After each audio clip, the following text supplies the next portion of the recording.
This show is sponsored in part by St. Germain Catering, a woman-owned business that is professional in every delicious detail.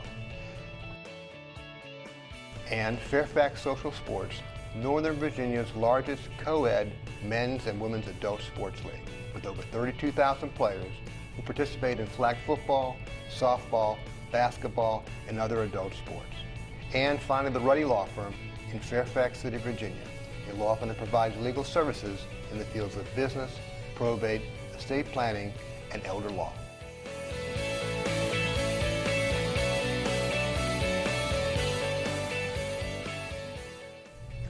Welcome to the Probate Nation. My name is Richard Ruddy, and I'll be your host this evening. In a previous show, we discussed some of the practical challenges and steps many must address when a loved one passes away at home, beginning with who do you call to report the death, and what unfolds from that phone call. We continue that discussion today with two Northern Virginia funeral home managers as we explore some of the common questions and concerns families face in arranging a funeral and burying a loved one. We'll also address the do's and don'ts in making those arrangements, what is appropriate funeral etiquette, and some steps you can take now to make all this a bit easier on your loved ones. With us today is the general manager of Fairfax Memorial Home in Fairfax, Virginia. He has been a funeral director for over 25 years, and during that time has acquired valuable experience in addressing the varying needs of families with diverse cultural and religious backgrounds. He currently serves on the board of directors of the Cremation Association of Northern America. Also joining us today is the managing partner of Everly Wheatley Funeral Home in Alexandria, Virginia. He has been a funeral director as well for over 34 years, and during that time has acquired valuable insight into the varying needs of families who suffer the loss of a loved one. Please join me in welcoming Fairfax Memorial Funeral Home General Manager Archer Harmon and Everly Wheatley Funeral Home Director Scott Sanford. Gentlemen, welcome. Thank you for joining us today. To set the stage for our discussion, someone a loved one has died, and the deceased has been brought to your funeral home. The family has made arrangements to come to an arrangement conference. And when they show up, they give you all the details to get that death certificate obtained. And now they have to begin to make a whole host of decisions. The most important person in that process at that stage seems to be the funeral director. Tell me a little bit about the role of the funeral director in getting this process organized. Archer? Okay. At that point, families really, they look to us for guidance because they don't know what to do. We're the ones that gather all the information, and essentially we become like a meetings planner or an events planner because they want to make a lot of decisions in a short amount of time. They want dates, times, places for a funeral to take place, and we are the ones that can help them facilitate all of that in a short amount of time. They may not even have a minister, and we can help them get that information or obtain a minister for them, or they may not even have a burial place, and we can make recommendations for them. So we can facilitate almost everything for them in a short amount of time. Scott, any other thoughts about that? Absolutely. As Archer said, we act as an event planner at that point, and either on behalf of the family or ourselves, or we put the family in contact with various individuals that would be involved in the funeral services. Archer mentioned clergy or life celebrants, airlines if we're talking about a family that's going to be traveling, that sort of thing. And most families look to us for guidance in making those decisions because statistically a person will make funeral arrangements once every 14 to 16 years. So it's not something that most of us fortunately have a lot of experience in. Sure, it sounds like there's a lot to do. So when you sit down and what are some of the what's the very first question that you really ask folks when they first come and sit down with you at that arrangement conference? And you try to sort of pull all of this together, which seems to be a lot. Scott? Right. Well, I will try to First of all, usually in any arrangement conference, knowing who the people are, and by that, if the next of kin is a spouse, kind of dealing with that person a little more directly. If it's one or two of several children that are in the group, trying to not ignore the others, but give extra attention to those who appear to be taking a leadership role. But I like to ask kind of just a blanket question of, are there any questions that you have before we get started that I can help answer for you right now, that, for lack of a better term, to unburden yourself? Is there something that you just need to know right away before we start? And then I try to explain the arranging process, the type of information that we'll be asking them, what it's used for, and then go into the specifics of the service that they would like. Okay, that sounds like you're really just trying to help them, draw them out a little bit. Right, exactly. Archer, how about yourself? I'll ask them like open-ended questions. What thoughts do they have as far as funeral arrangements? And a lot of times they'll tell me what they don't want at that time. If they don't want cremation, they'll usually speak up and that they don't want cremation, or and then that helps me. But I always start with open-ended questions. Are you planning? Have you had discussions with your father? What type of funeral did he want? And just see if there's anything like that that they can share, and then that helps me, at least gives me an idea or a bigger picture of what direction that they want to go in. Okay. Now I know you mentioned you want to know whether the deceased had given any indication on what they want. So the big question is, where would they have recorded that? So where do you tell people to go look to see if someone has actually written some notes or made some arrangements that might be in writing someplace? Right.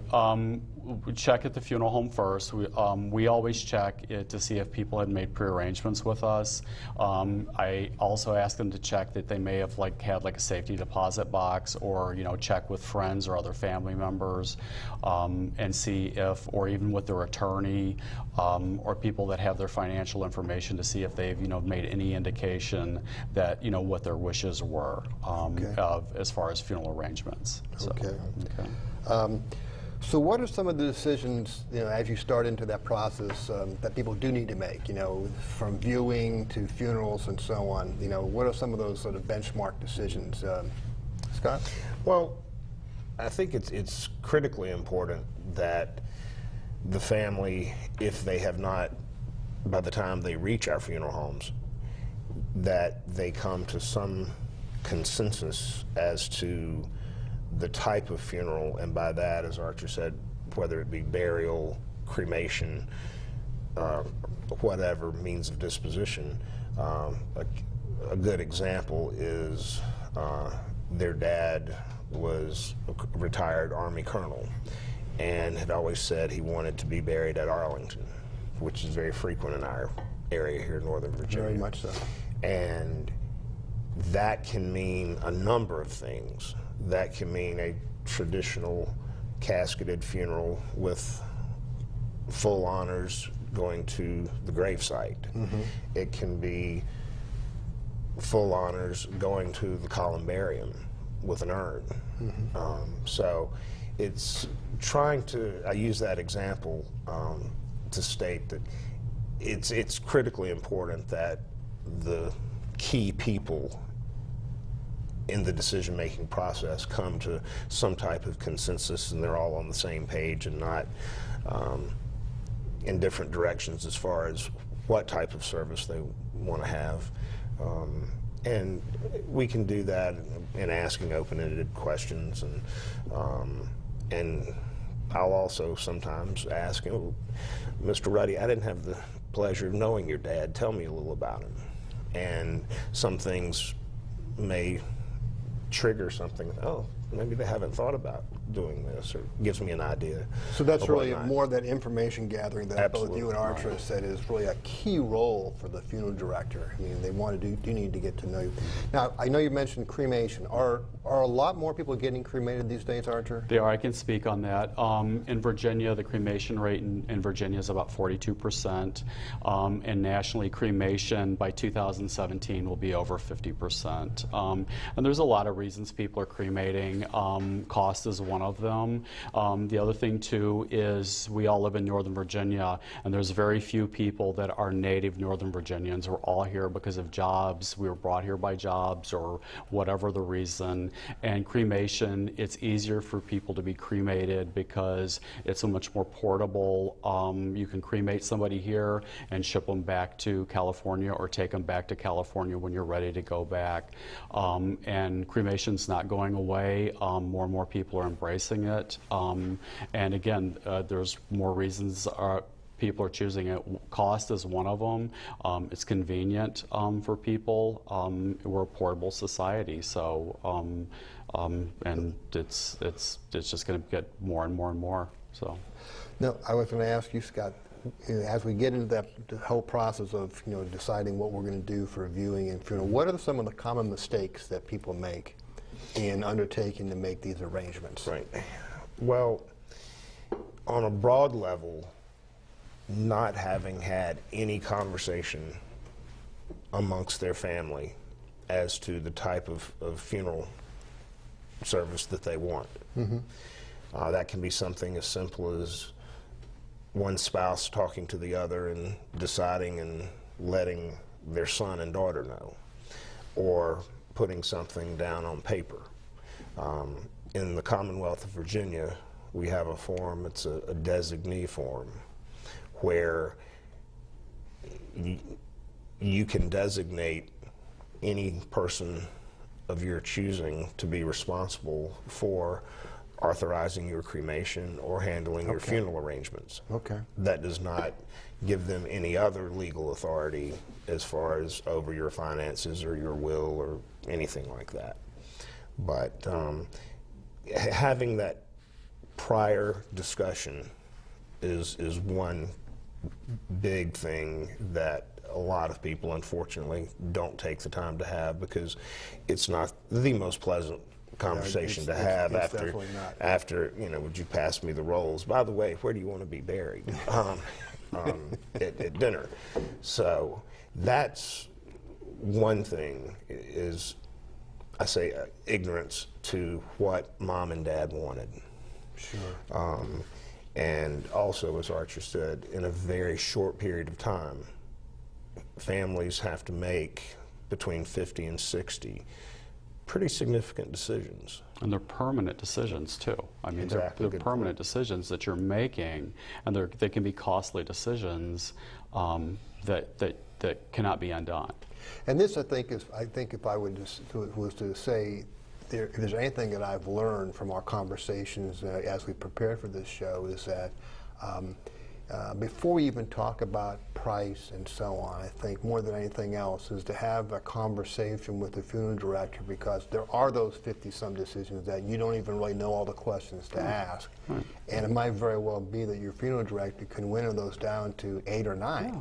And then we can get down to the things that really matter to you. Now, anything else you want to add about common mistakes, Archer? The one thing that I see is, for whatever reason, people rush. For a death occurs, they think that they have to do something within 2 days or 3 days. You don't have to do anything. You can take your time, figure out what it is that you need, what it is that you want to do, what it is that you do not want to do. There's no rush. I've seen people make decisions and they can't even get their families in from out of town, and they've already set dates and times for a funeral, and you can't back out of these things. You've run costly death notices in the newspaper. You've locked yourself into something at this point, and you can't get your family in from out of town. And you tell people, you really need to take a deep breath, and but people, no, we've got to have this funeral in 3 days. And you don't. You can have it in 4 days. You can have it in a week. You don't have to do it in 3 days.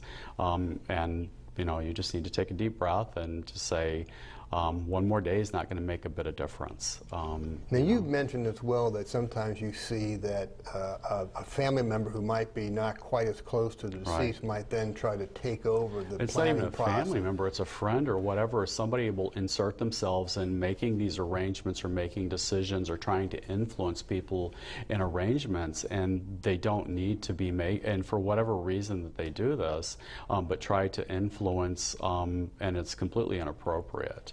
So is that a role that the funeral director might then take on to try to Well, that's when you steer slow the that- conversation away from this person and say, you know, Mr. or Mrs., you know, you need to, you know, this is your decision to be made. You know, are you sure you want to cremate? Are you sure you want to bury? Or this, you know, this is your decision to be made. And just make certain that, you know, because it's not this person's decision to be, you know, imposing themselves in this process. So. Now, Scott, I'm going to come back to you. Now, what I hear is that you know, there's things that people can do while they're living to take this incredible burden, you know, off of their family when they do pass away. And what I'm hearing is that they need to, like they plan for retirement and plan for buying a car or budget for this or budget for that, that they need to sit down and have that kind of conversation. Tell me what they can do if they came to your funeral home to try to do that. What are some of the things they could do now? Sure. Well, most any funeral home, ours included, a family can come in and just simply put biographical information, statistical data that's required for death certificates, cremation permits, military records, this sort of thing. Put things down on paper. They can go so far as to make selections of the type of service they would like, the type of casket, cremation urn, whatever. They can make it as detailed as they want. And we can keep this information on file, and that's what we refer to as a pre-arrangement. They also have the second option of doing all of what I just described, but also paying for it. And the benefit to the family for paying for it ahead of time is that when it's placed in an irrevocable contract, the funeral home is essentially guaranteeing that if you pre-need this today at 2015 costs, and something happens 5 years from now, that the growth in this account is going to offset the future inflated cost. And if it doesn't, we discount the difference. So there is that financial advantage for a family to do that as well, to take as much burden off of their children or spouse as they can. Well, that's a huge thing. I know, Archie, you have told me many, many times how challenging and how stressful it is for families who don't have that done for them. Yeah, I see people struggle every day that, you know, where they've never discussed it, and it's a guessing game. You know, they're like, well, would they want this? Would they want that? And it can be easily avoided just by coming in or just making your wishes known of what it is that you want, or making your wishes known of what it is that you do not want. And it's that simple. So I know I just had a client who we do some work for now, and they have done that with a funeral home, and we have a copy of that. And we tell folks this is loaded up on your site so you have it and family can see it. Well, let's talk a little bit about, I was very interested as I was reviewing both of your websites for this show. Let's talk a little bit about funeral etiquette. You know, things that you should do and you shouldn't do, and just give us some guidance to folks about what's the appropriate things to wear and how you should act and things you should say when you go to a funeral. Archer? Okay. Funeral etiquette, things are changing now. More and more electronic or emails and websites and things like that. On our website, obituaries and photos are put online. People are posting condolences online to the families. That is being done. So people are using mobile devices now. So again, that is being done instantly. So again, it's happening in real time. As before, people were writing letters and condolence cards and putting a stamp on it, and then they were being mailed or they were being delivered to the funeral home for the visitation or for the funeral. So that's happening now. So it's almost instantly, and I think it's important. But what happens though is sometimes it overwhelms the family.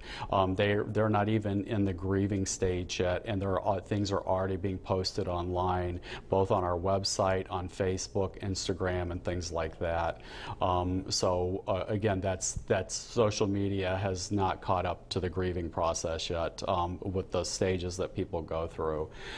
As far as dress and things like that, we've gotten away from the black. I mean, here we are in gray and blue suits today, and we're funeral directors. People still make jokes about us not wearing black and things like that. I do have a black suit, which I'm fond of, but anyhow, it's not my dress every day.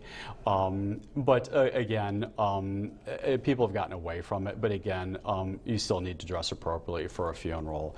But at that point, just common sense things. But I'll let Scott address more about it. Is the electronic world that we live in is wonderful, but people, and sometimes it can be the least likely person you would expect will forget to silence their cell phone before the service. I've had several ministers that have done that, and fortunately were able to make a joke and go on and whatnot. But another issue is, I believe it's very important to include children in the funeral and in the funeral experience if they are age appropriate. And children will be children. So what may be absolutely precious to mom and dad might not be so to the wife and the family of the deceased, as they're climbing over pews and running up and down and doing this. So, we just, ask our guests to, just monitor their children to be less intrusive and disruptive. Those are good suggestions. Well, we're nearing the conclusion of our show, so I want to take a couple minutes now to give you guys a chance to kind of pull together some final thoughts about recommendations and advice you have for families that are either planning a funeral for a loved one, or or a person who's alive right now who wishes to make those arrangements and thinking about what they should do. Scott, you want to start? Well, I am a firm believer in being prepared. And having information written down where my family and any others that would be involved can easily access it. There's nothing harder than a death has occurred. You go to the bank to get the safe deposit box. You don't have access because you don't have a death certificate yet, so it can be a vicious cycle. So I think having things written down and your wishes communicated to those closest to you are paramount, above and beyond anything. And having it in an accessible place, and doing this ahead of time, or at least having the discussion ahead of time, takes a lot of the heartache away. It doesn't take the grief away when the death occurs, but you don't have to wonder if we're doing what Dad really wanted, or do you really think this is what Mom would have liked? Or yeah, we know exactly what Mom and Dad wanted because they wrote it down for us and told us. Those are all good suggestions. It's really good a suggestions. neat thing. Archer, how about yourself? Some final thoughts? Funeral directors are a wealth of knowledge. I think you need to speak with your local funeral director.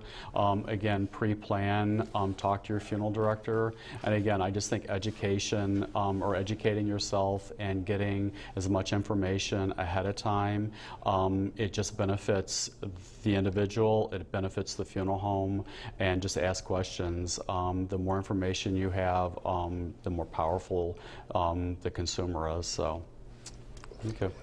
Gentlemen, I want to thank both of you, Archer Harmon from Fairfax Memorial Funeral Home and Scott Sanford from Everly Wheatley in Alexandria.